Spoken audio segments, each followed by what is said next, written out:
I decided to make bone broth, which you've heard. It's sort of a trendy thing. I've been making bone broth off and on for the last couple of years or so, depending on what if I'm trying to be healthy or not. You freeze it. What I do with it then is I water it down because it's supposed to be sort of gross.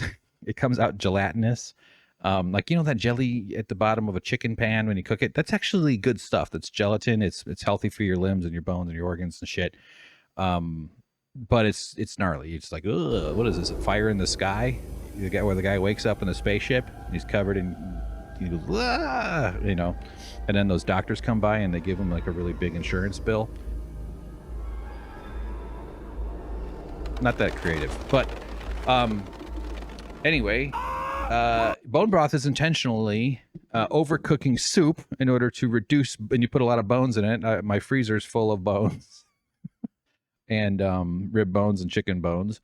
And then it becomes this amazing nutritious fluid.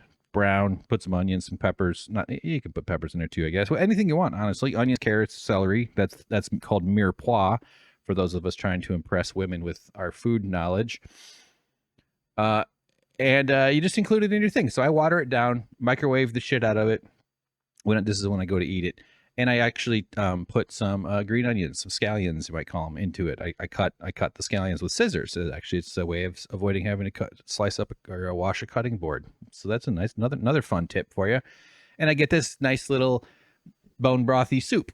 Add a little salt. Maybe you have some meats or some other shit. You can drop that in there. You can do anything you want. Oh, and I also just put raw broccoli in when I microwave it, and that sort of, if you do it for 3 or 4 minutes, you got to microwave it a good bit to get close to boiling. Then the broccoli's al dente. Honestly, it's also a beautiful green when it's cooked like that. I should just do a cooking show podcast. That'd be fun. I'm really enjoying myself right now, but I can tell I'm rushing. So what I did though, while making bone broth, simmering for 24 hours, leaving it overnight feels a little risky when you put it at, like maybe somehow the place is going to catch on fire. You're really not supposed to leave a stove unattended, but I've done it a whole bunch of times. Make the flame incredibly low. Occasionally I'll wake up in the middle of the night with an anxiety panic and go check it or something like that. But this turned out fine. Everything was going to plan. And I was pouring, got 2 quarts, had more to go because it's kind of got to do that in batches. And then the second pour, right now I've retrieved roughly a third of what's in the standard. I think it's an 8-quart kind of just a very regular size you'd boil, like a big one, but not like a huge one for boiling water for pasta or something.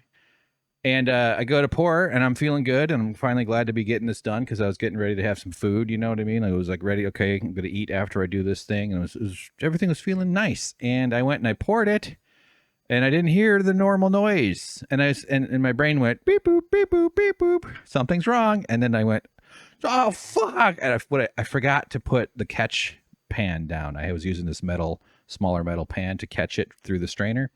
I just strained it straight into the sink. Classic fuck up. There's an Instagram video of somebody doing that where they just dump their shit down the sink. It's just like, god damn it. So I caught it in time to still get another quart and a third out of it, but I easily wasted 2 quarts. So I think I wasted about 30 to 40% of my batch just straight down the fucking sink. And now the rats have great joint tissues, wonderful health. The cockroaches and the rats that live in the pipes, they are doing great. They're doing wonderful now, and their depression is gone. So helping the community.